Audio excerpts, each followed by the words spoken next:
really happy to be joined tonight by Gavan Walsh, founder of iCabbi.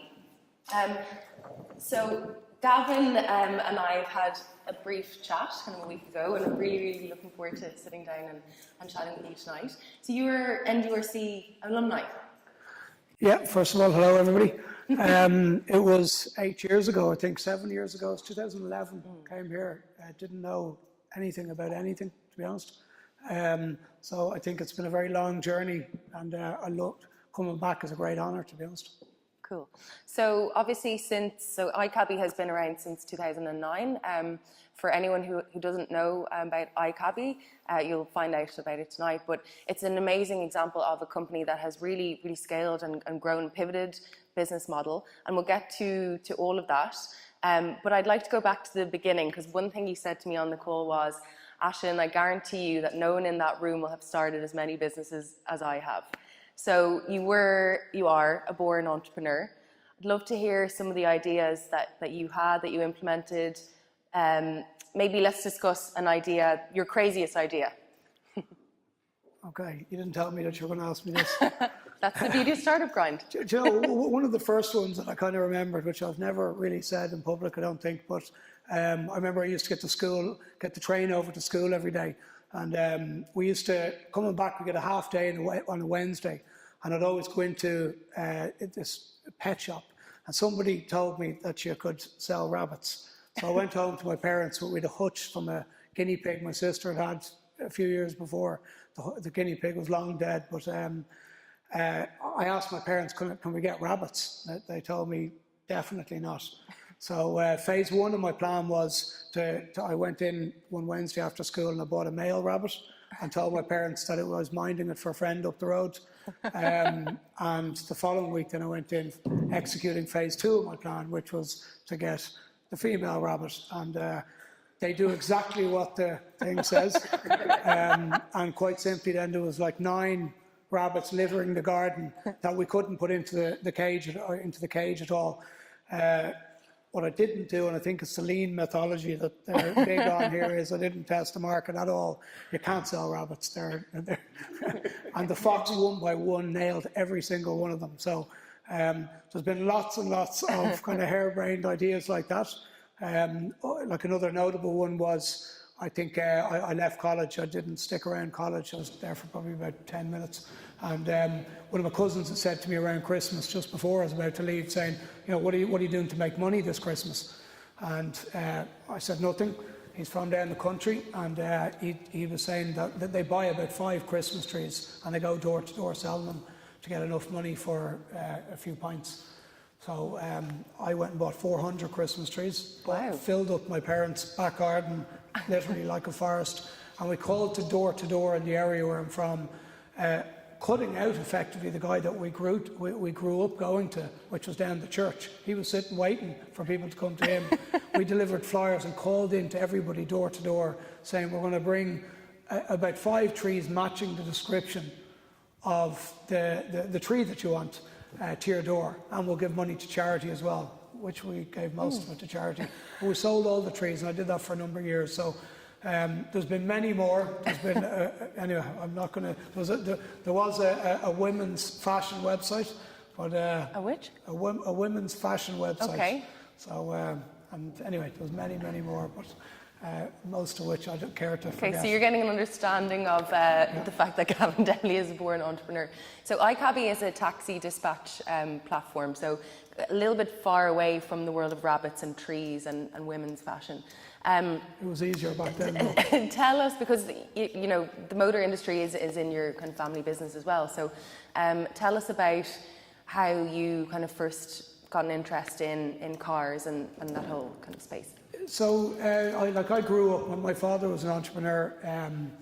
You know, he's from a family of 11 kids from a farm down in Dungarvan, and the deal was the oldest kid gets the farm. That's the kid, so the rest of them have to vacate. So in the kind of late 50s, he joined some of his brothers and sisters, I think, over in London. So I went over to the Irish at Kilburn Road. And he did quite well over the course of a few years, but he always wanted to come back to Dublin. He wanted to find the right opportunity to come back to Dublin. And he was sitting out having a few beers with his brothers on a doorstep in Kilburn, and he saw a car driving by knocking off a wing mirror of a car, and he just heard that the driving test was about to come out in Ireland, and he thought here was an opportunity. At the time, you'd buy a car and the guy or the person selling you the car would tell you how to drive, and there was no driver's licence. So he went and got a job at British School of Motoring for 6 months, learned to become a driving instructor, and then came back to Ireland and set up Irish School of Motoring. So that's a business, it's a household name in Ireland. And, you know, I've grown up with that story, and he's built a great business. I still go for pints with him quite regularly and tell him about the business that I've built up, that he really helped invest in from the early days. I think family and friends are a very important part of any entrepreneurial journey. So, you know, I'm really proud that I've kind of managed to get to a stage where I've built a business that's been successful. And for me, aside from money and all these kind of things, that was really important for me personally. So I certainly came from, you know, I wanted to create a legacy. I'm not saying I've created a legacy yet, but, you know, like my father. And so it was instilled in me from a very young age. Yeah. And so all of Gavan's YouTube videos are still online. Our co-director, David Scanlon, who's usually here for a grind, his wife was going to sit her test the other day, and she Googled, I don't drive, so sorry, something to do with her test, and you came up first. I should be getting, so it was, I was working for my father's business, and I saw an opportunity that, I've actually forgotten about this, but this was quite a successful business where, you know, people doing the test would be very nervous. I was a driving instructor, you'd watch them going in, they didn't know what to expect, despite what the instructor would tell them. So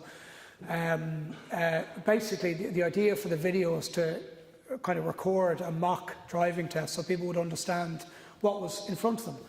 We put a half an hour of tutorial. So basically we made, me and a friend made the Irish School of Motoring online pre-test. We originally sold hard copies of the videos and the DVDs, and then we put it online into a subscription service, which was £14, I would say, 99. Can't remember how long it was, to be honest. It would have been in the early 90s, I think, or early noughties, probably about 15 years ago. But it was a subscription model, like a SaaS-based business. And the beautiful thing about that is when you get it right, you just watch the money coming in. I think every week at one point I was making about €600, which was a nice supplement to what I was doing. Great. And the videos are still there. They're still there. They're still there. I highly recommend. They're pretty good. I'll definitely use them whenever I. Do you know what? They still haven't done a better one. Is the truth. Okay. So tell us then about iCabbi, how that first came about. So I was in Portugal with my pregnant girlfriend, who's here actually tonight over there. And she's my wife now. She'll kill me for saying that, but finally made an honest woman of her. We went out walking one day and we got really badly lost in quite a remote area near Quintalago, and literally hours out walking, a very remote area. And I used the iPhone. It was kind of an early, the iPhone. I just got my iPhone, and I was able to use the map to get to the road where I needed to get to. But I kind of thought if I could see live taxis on the map on my phone and then book one by pushing a button, it would solve my problem. So while we were out lost, I think I rang my brother, and she was telling me to shut up, just get me back to the villa because it was hot, and you know, she was pregnant, all that. So, you know, I just remember thinking there was something really to this idea. I was nothing to do with the taxi industry, but you know, at the time it was a new idea. It was 2009.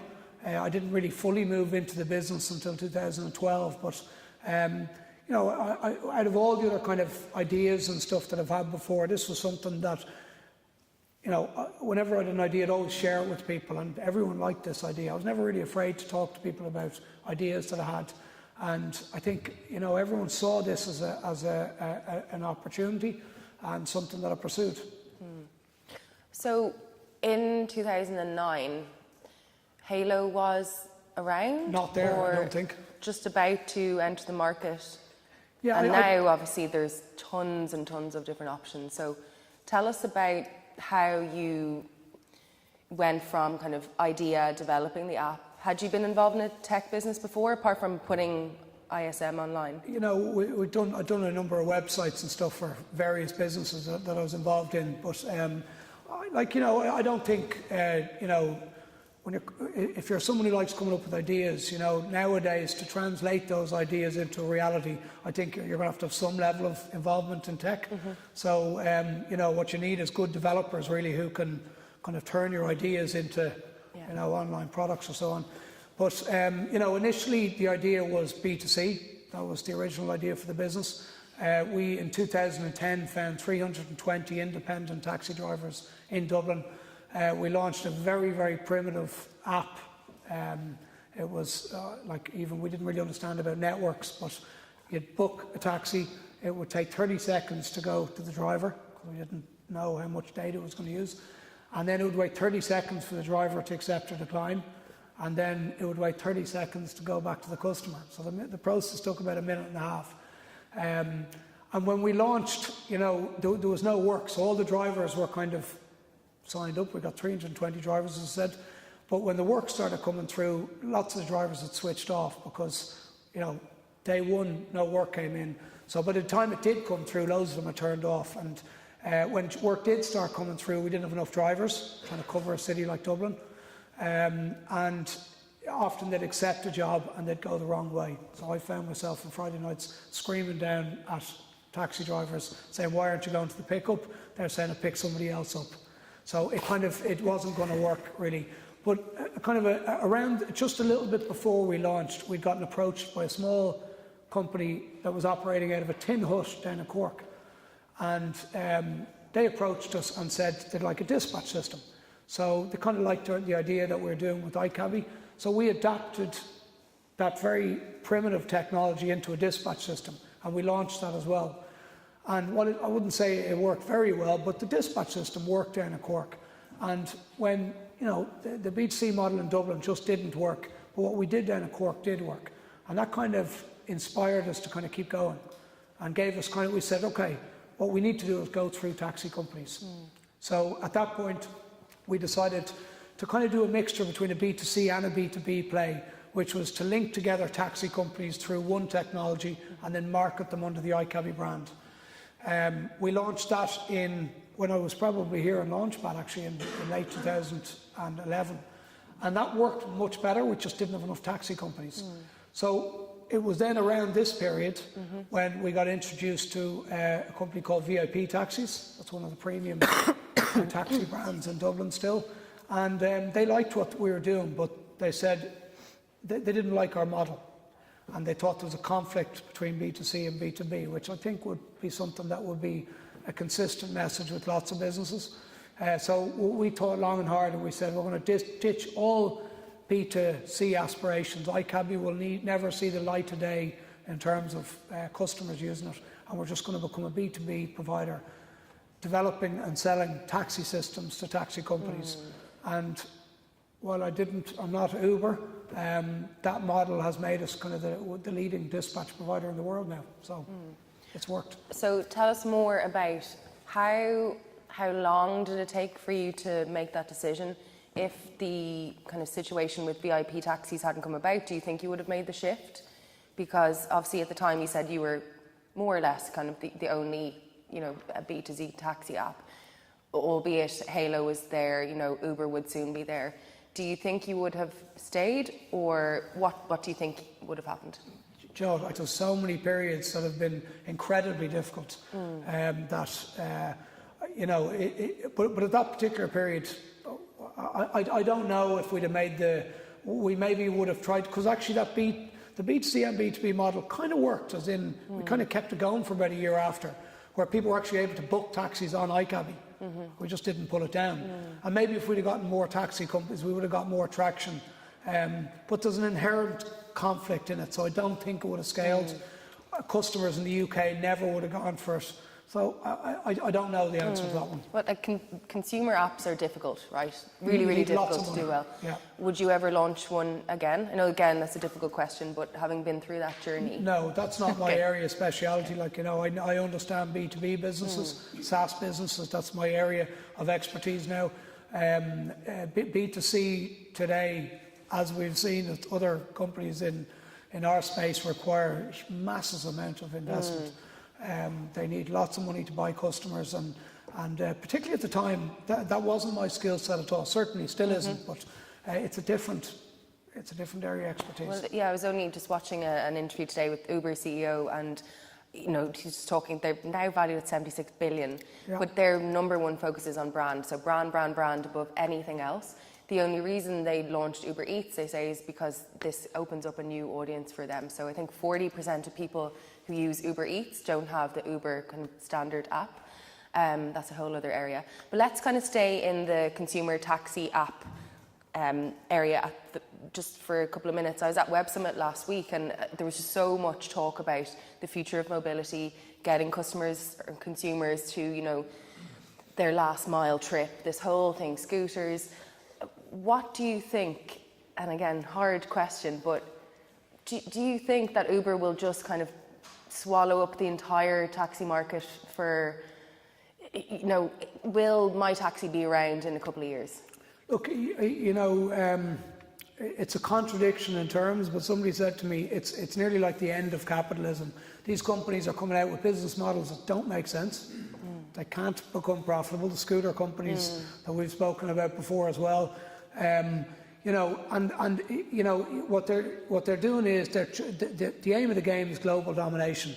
Uber have gone out. They've got 75 million customers. They've raised over 25 billion to date. They lost $1 billion last quarter, so they're still, they're just about to try and bring the business to an IPO next year, but they can't make the business model work. They're not charging enough. So they're up against kind of traditional businesses that are out to make money, and these new startups, which they still are, actually their business models don't make sense. That's a difficult thing. Is it another dot-com bubble? Who knows? You've got other ones out there like Didi, which is one that people haven't heard of over here. Uber have 75 million customers. Didi, who've raised 20 billion to date, have 505 million customers. They're a very big Chinese-based app, incredibly dominant. Uber went in, tried taking them on, and failed. And there ended up being some equity swap, but they're coming. So, we're dealing in markets at the moment, like the UK, where there's other brands like Uber coming in.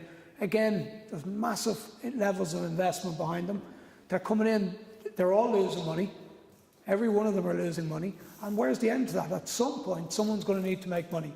And you mentioned scooters there, which is something that fascinates me.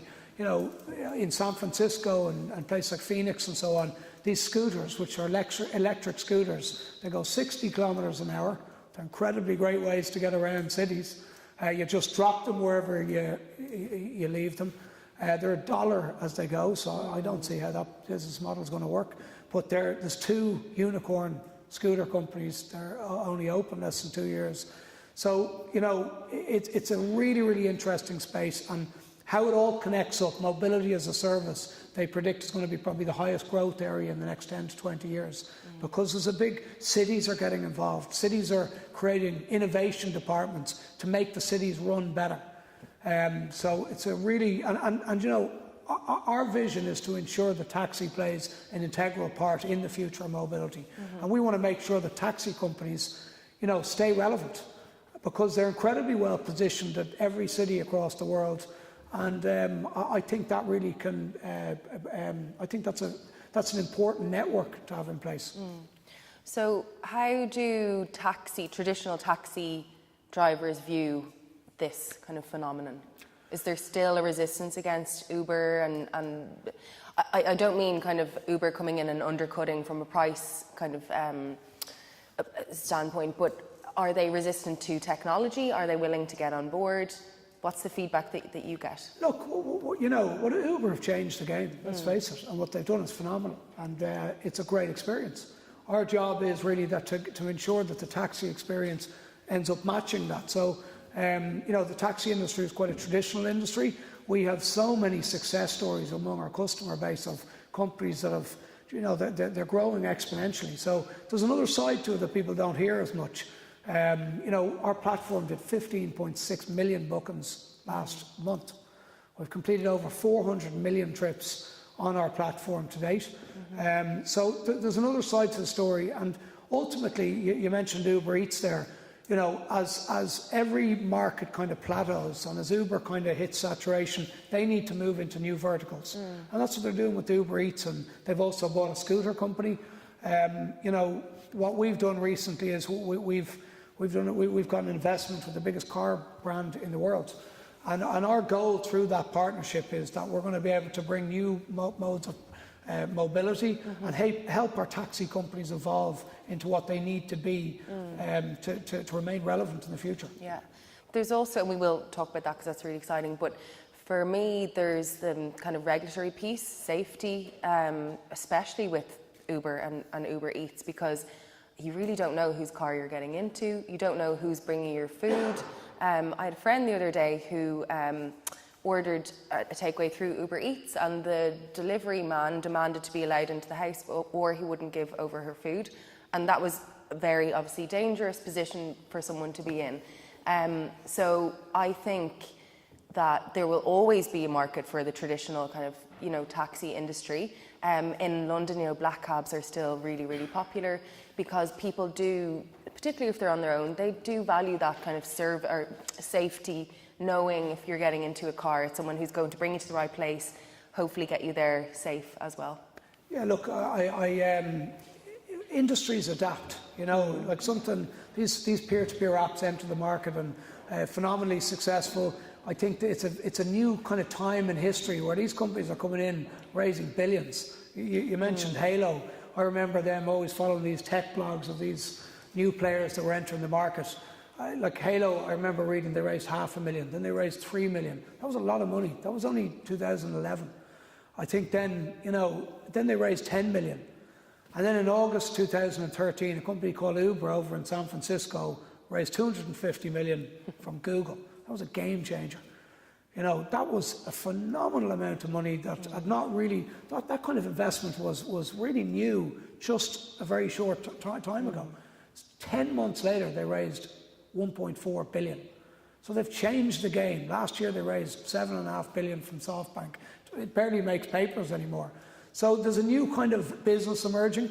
I kind of think that opens eyes of entrepreneurs, though. You can only be as big as your vision. And that's why you've got to think really big. And that's the opportunity for people in this room that are going into business. You've got to just think bigger than other people, because the game has changed. You know, if you manage to impress the right investors, there's a chance to do phenomenal things. So it's kind of an exciting time. So not to dampen the excitement, because I get it, it's very exciting, but we mentioned scooters a couple of times, and Lime have been in the papers recently because, you know, I think they had their first death of someone who fell off a scooter in September. Obviously, they're not giving out helmets. So, I mean, I think 4 of their product lines were recalled. So it sounds great, but then when you dig deeper, it is, you know, it's dangerous. And there's going to be big cases that come out of. Yeah, there's been 2 deaths, I heard. I don't know if they're with Lime. Look, I love the idea of scooters. I think they're a great mode of transport. But as you say, there's no helmets. They go 60 kilometres an hour. I was in Paris in the summer when they just opened up, and they're whizzing by. They're fast. Kind of gets annoying after a while. Yeah, but it's a quick way, because they're just everywhere. So, you know, it's a quick way to get around. Yeah, okay. How many people have used a service like Lime before? Yeah. And I think it's maximum 30 kilometres an hour, if I'm not wrong. Ah, okay. I think they change it to according to the market. I'm pretty sure they were going faster. There's ones that go for about 25 miles an hour, maybe. So I haven't been on one myself, but. And one point, it's like it's not $1. It's like $1 when you pay just to unlock it. Yeah. And my average ride was about like $3 to $4. Okay. So, and I think price of the scooter is about 400 on the retail, so it's in 100 ride they basically pay. Wow, okay, interesting. Yeah. So I used them in Madrid, and it was the first time seeing it, and it just made such a difference to our trip there, and that we were able to go to places that we wouldn't otherwise, or push our distance around the city of our sightseeing. But at the same time, when you accept to a ride on it, it's, you know, has all these regulations. You must wear a helmet, you mustn't ride on footpaths, you mustn't do this. And yes, I agree. And of course I did, because everybody else I mean, who's did. going to have a helmet in their bag, Yeah, you know, but, casually? and I had to ride past these two police guys that were standing there, and I got really nervous to see if they were going to stop me, but they didn't. And I think it's like a lot of these things, they rely on very relaxed regulation. It won't work if the city cracks down on Yeah, it. totally. And the ironic thing is they have regulated scooters in San Francisco. They never regulated taxis, but they've already regulated scooters in San Francisco. Okay. Great. Okay, let's get back to iCabbi, because we could talk about scooters forever. It is such an interesting area. So you decided you were going to be B2B platform, and you tell me this, you bootstrapped your company to 83 people with no external investment. So, well, sorry, that's in 2012 we got seed investment, and we never really followed on from there. So we went, we got Enterprise Ireland to back us. We got a group of technology entrepreneurs called Bloom Equity who meet, and they meet through HBAN. So we pitched and we got 3 investors to back us, and then we got DBIC as well. So we raised 650,000 in, I think we got the check on about the 21st of December 2012. Nobody was getting paid for Christmas, that check didn't come. And we told them at the time the money was to go into the UK market. We just got got VIP taxis live about a month before, and the aim was to go into the UK market with our cloud-based system, which was our USP.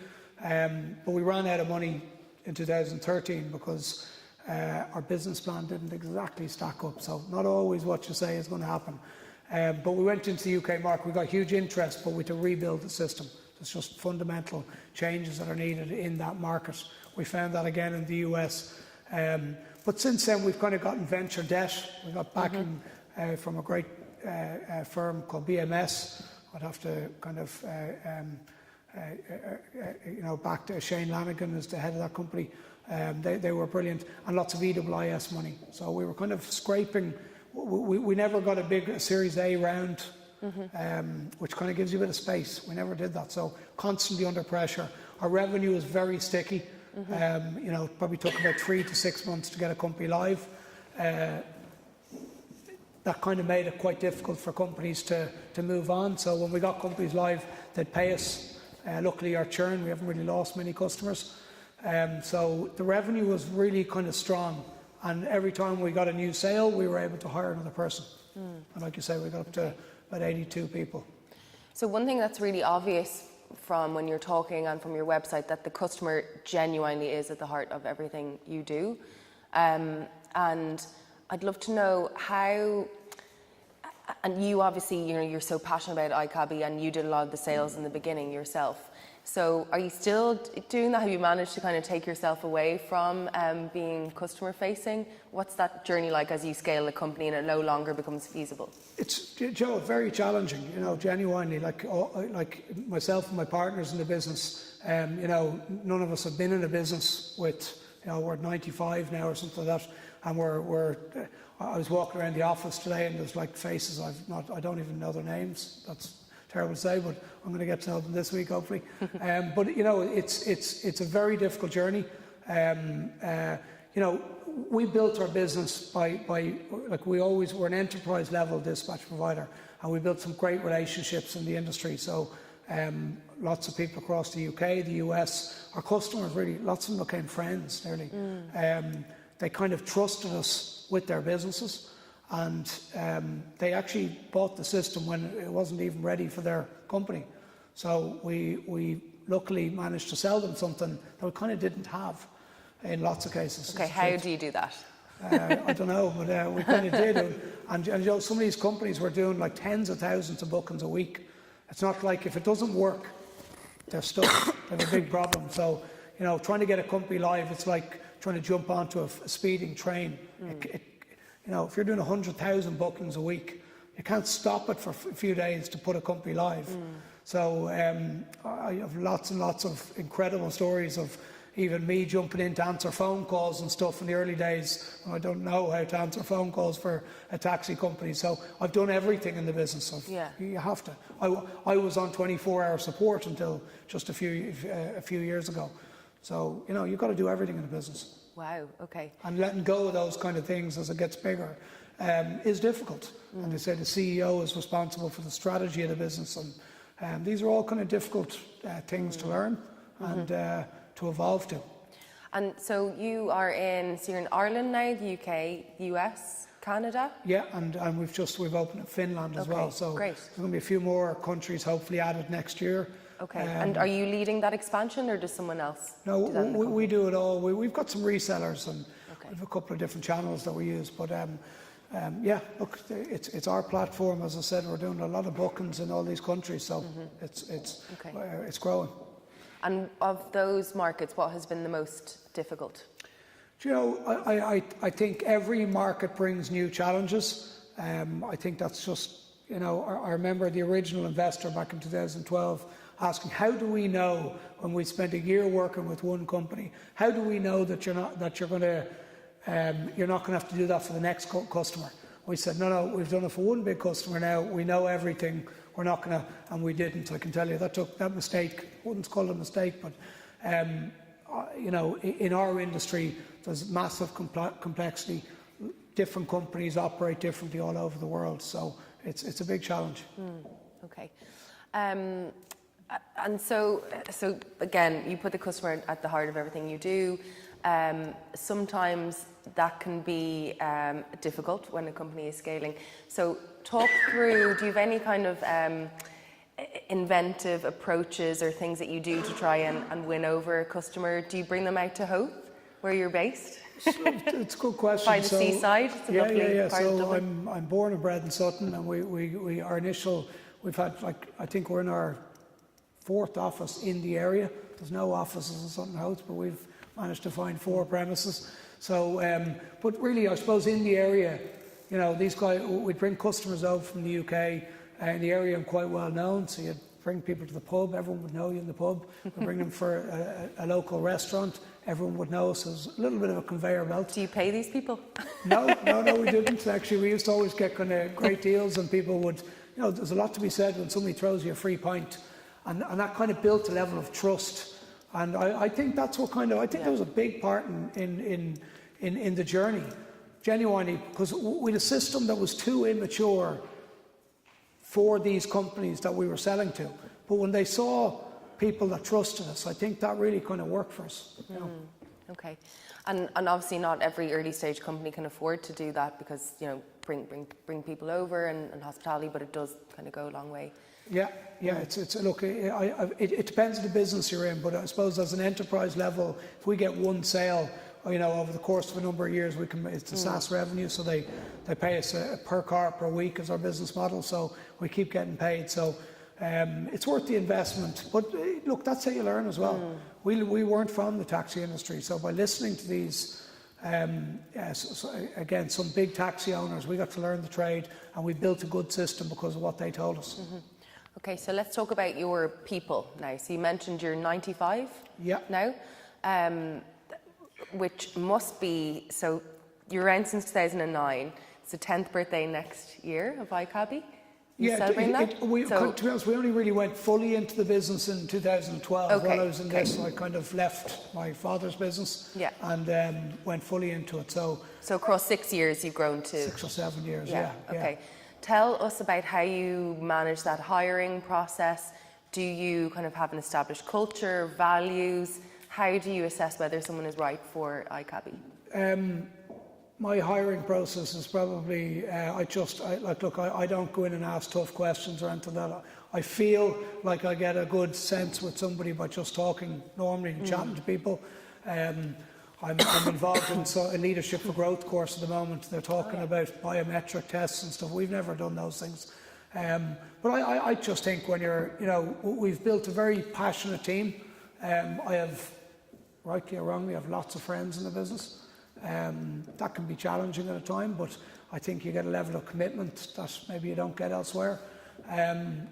But, you know, look, as the business grows, the people need to evolve, and some people are right for different stages in the business. And these are all kind of challenges that you have to overcome. The aim is to be about 140 people in the next kind of few months. We're taking the next floor with 6,500 square foot in Sutton. We're just doubling up now, we're up to 13,000 square foot. If anyone's looking for a job in Sutton Cross, there's loads of jobs going. So what kind of disciplines are you hiring for? Just R&D or PHP, with QA, anything really in tech. Okay, great. Anyone's looking for a job? Yeah. Come chat to Gavan after. We spoke about this the other day, though, how, and we see a lot of companies down in Huckletree, so we are a co-working space for early stage tech companies, and a lot of them obviously are hiring. And finding it difficult to compete with, the Facebooks and the Googles and the Twitters and companies that can offer really, really good salaries. And they're in the heart of the city centre. So, I mean, is it hard for you to convince someone to come out and work in the suburbs, or not really? Look, it definitely, the location that we're in definitely would look, it's an advantage for some people and it's a disadvantage for other people. So, but the people it's an advantage for, they really want the job because they might be living north side, they've no commute anymore. Look, I actually think the Irish tech market is kind of in a bit of a dangerous position. You've got 9 of the 10 biggest, the Facebooks and so on. They're hoovering up all the developers. They're going in. They're not really working probably on, they're on very exciting things, but they're being offered more and more benefits to go. I think it's it's a bit of a bubble. It's a bit of a, that's one thing, I suppose, just everyone's asking about benefits. You've got junior developers looking for mid-level salaries, you've got mid-level developers looking for senior salaries. And I think when you're building a career, there's a ladder to climb. I don't think there's any shortcut to it. And that's kind of, I think that's what's happening. I think there's developers coming in with CVs at the moment during our recruitment process that don't have the years to demand the salaries that they're looking for. And that could lead to kind of an inexperienced kind of workforce. So I really think, working in 4 years or 5 years as a developer doesn't make you a senior developer, So I think the Irish market and it's really... So who's kind of contributing to that? Who's to blame for that? Not blame. Careful, not going to blame anybody. But look, there's a massive shortage of developers. Let's face it. So, and there's lots of big firms coming in where they just need to fill floors full of developers. So they're hiring anybody and everybody. That's the truth. So, and even then, you've got developers that you might have in your business, and they're getting approached every single day by recruiters. So it's a difficult market. And when you're in a job, you're going to have good times, you're going to have bad times. And when developers kind of might be going through, like a transition in the business, every day they're getting pinged looking for, offer great salaries and so on. So holding on to staff is going to be a challenge. We've been quite lucky in that regard, but I speak to lots of other people that own businesses, and it is a problem. Okay, so one thing we still have to talk about is probably the most exciting development for you this year. So your new partnership. So you mentioned you signed an agreement with a major car brand this year. Yes. So tell us more about that. So we got approached by Renault, the car company.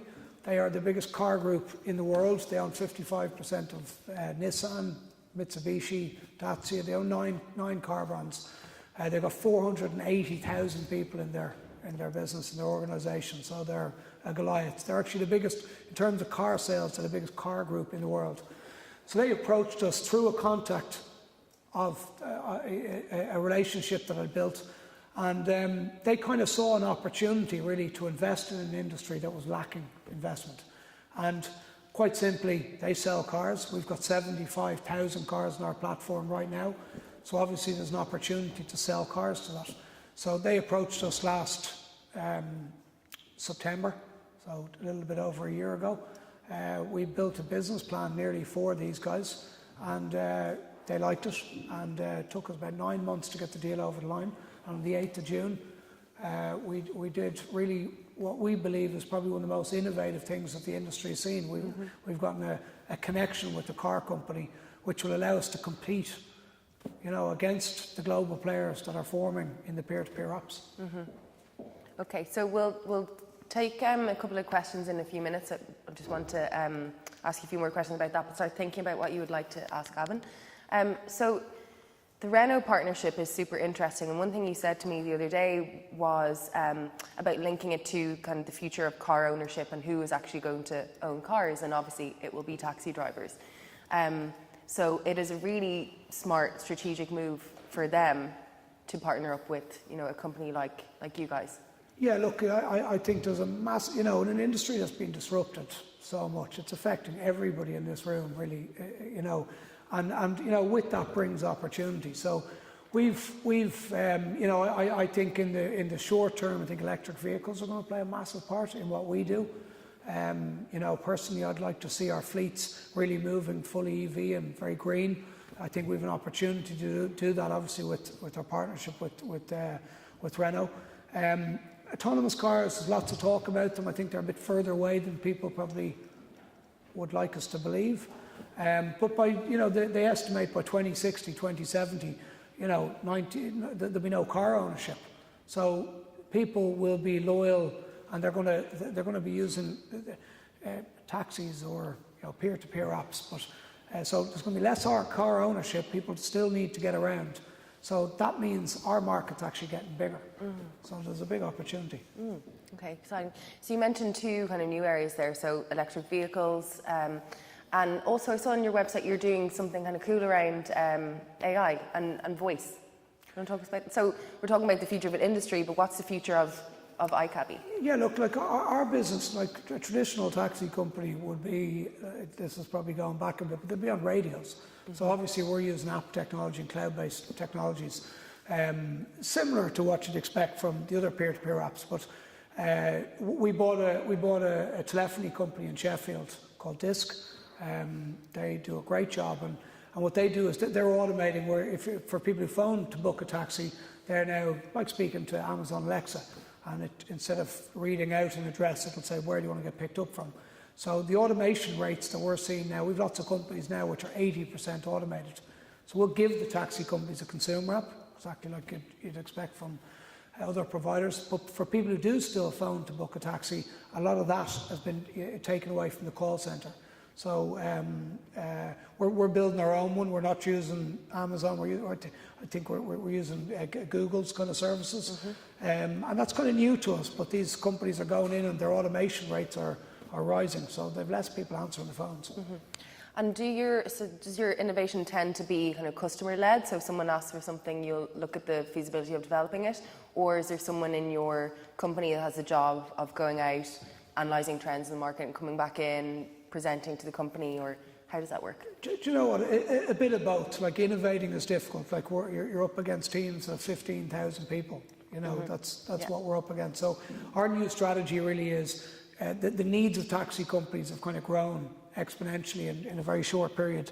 Words like driver experience, customer experience, they weren't words a few years ago. The word experience means you need teams of people to manage those experiences and to create them. So, you know, that's what we're hiring people, but our new strategy really is to go back to focusing on our core, which is building a platform. And really the team is going to, you know, we're going to put a lot of investment into building a world-class API. And we've lots of our customers building consumer apps, building business intelligence platforms, you know, building web bookers and different products that will add value to the taxi company. So what's going to happen in the next couple of years, the next couple of months, our website's going to become like an app store. And we want to kind of harness the innovation that is happening in the industry on the taxi industry side and not be a blocker to it. So we have consumer apps, we have all these products, but we have lots of customers building their own. So we want to give them a platform to sell them across our customer base. So we're kind of it's a bit of a change in strategy. We're not going to be trying to be all things to all people. We're going to invest in supporting the innovation. Okay. And how do you manage your work-life balance? Do you? Look, the stresses of it are always difficult.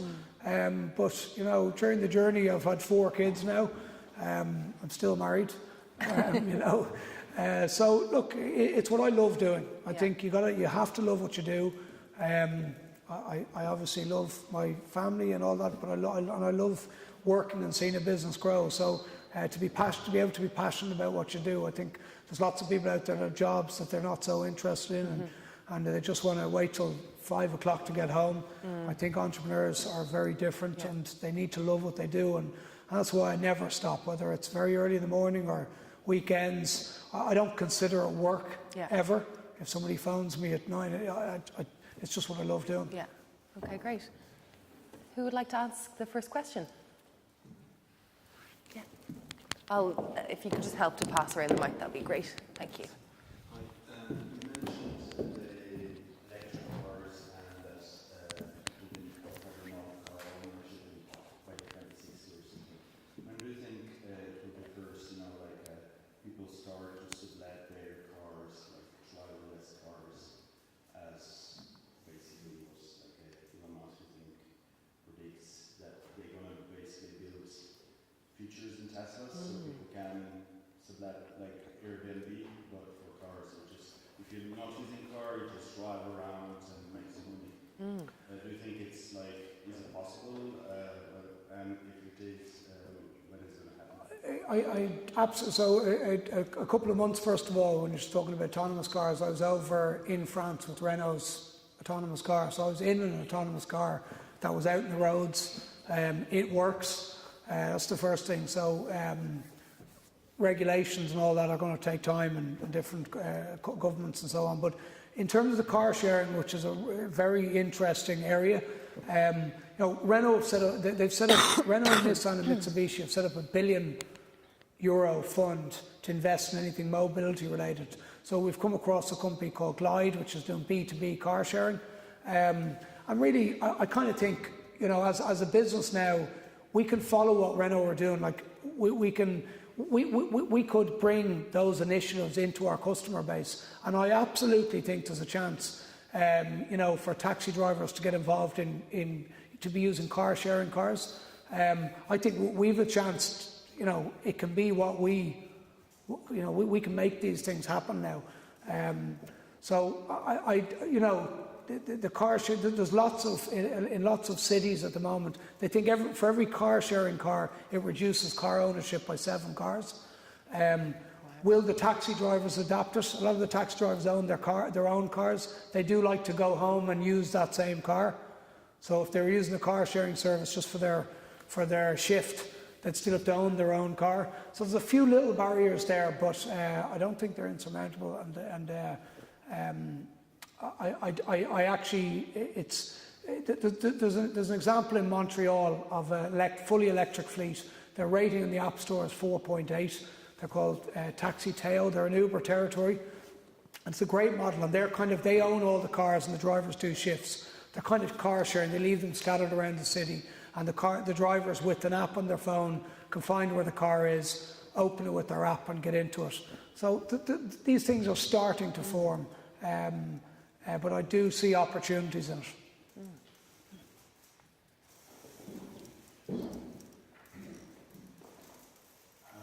I just wondered, you mentioned there, obviously, around about Uber and all of the big players that are about transport and future transport in cities. And in terms of in between urban areas, like someone who's trying to replicate, BlaBlaCar's model in Ireland of peer-to-peer transport. How do you think they're going to fare, in terms of automation? Do you think there's an opportunity for that to be disrupted, or just to global at this stage with all the acquisitions that have made, someone else going to capitalise, or do you see much opportunity in terms of long distance peer-to-peer transport as well, just one of those autonomous cars and the bigger players of paper? Yeah, I don't know a huge amount about BlaBlaCar, but I do know they've raised lots of money, and they're very. I know someone who used it in France, for instance. Look, I don't know a huge amount about that space, but taxi companies and they're going to evolve. Their models are going to change a bit, and getting involved in all of these different kind of new modes of transport and new services that are out there, we've just got to follow them. So. The BlaBlaCar model, they haven't come to Ireland yet, right? No, just I thought there was an opportunity there, but yeah. It wasn't really not trained. Yeah. It's very fast, and you see people pitching all the time, and they started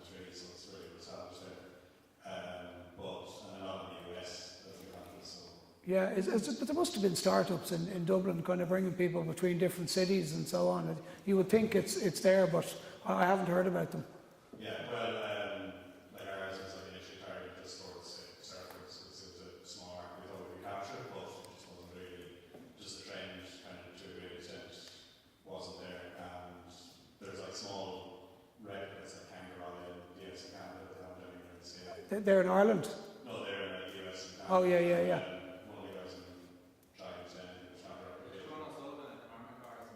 Oh, that's right. Yeah. But I haven't heard anything. Yeah, are they still going? I've years since I. Yeah, Sean O'Sullivan, when I was here, came in, and Bill Liao came in and did a presentation. Very interesting guy, and he was a standout speaker when I was back here.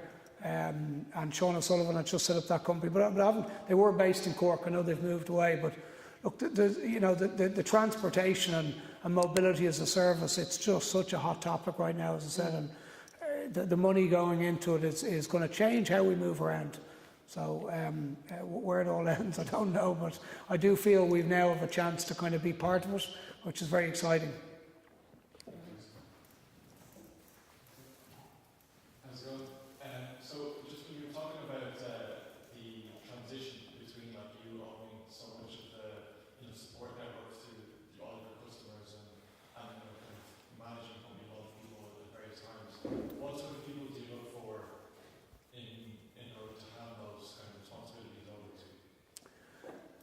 Look, passion is the first thing. You need people that you're going to be able to stand by and that are going to stand by you.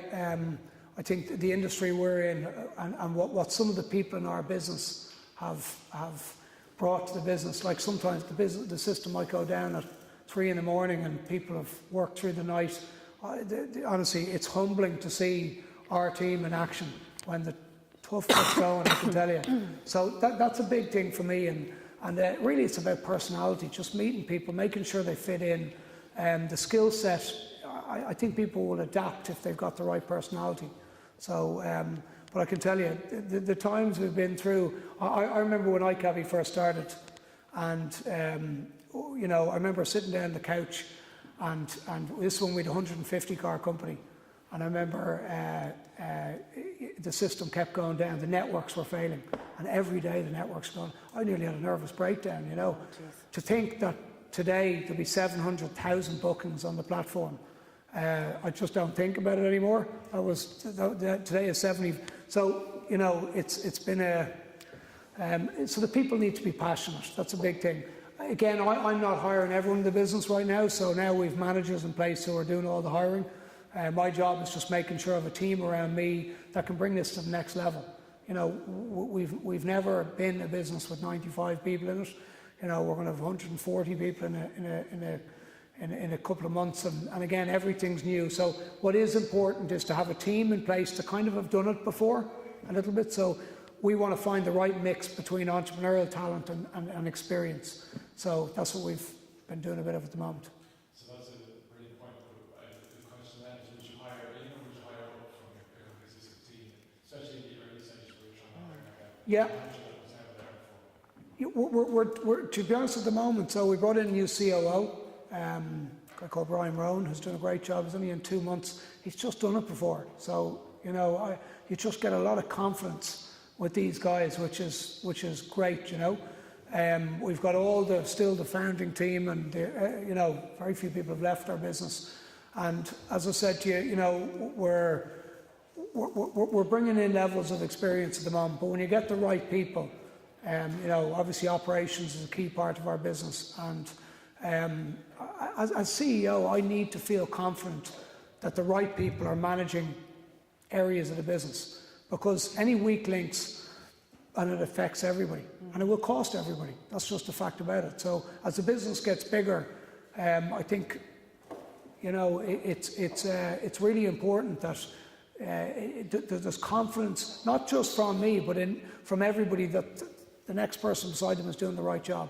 I just think that's really important. And when you have too many people who haven't done it before, that gets difficult. because there's a term being said, we don't really know what good looks like. Someone said that to me before. So you need to bring in people who know what good looks like, because as entrepreneurs, you're generally quite good at getting through problems and finding your way, but you'll make mistakes. They cost you time. Bring in people who've done it before, you'll avoid those mistakes. Yeah. Okay. Hopefully. Time for one more question. Yeah. Yeah. Just to follow up on that, do you outsource your hiring then to headhunters, recruitment agencies, or is it friends get friends, or what's your policy?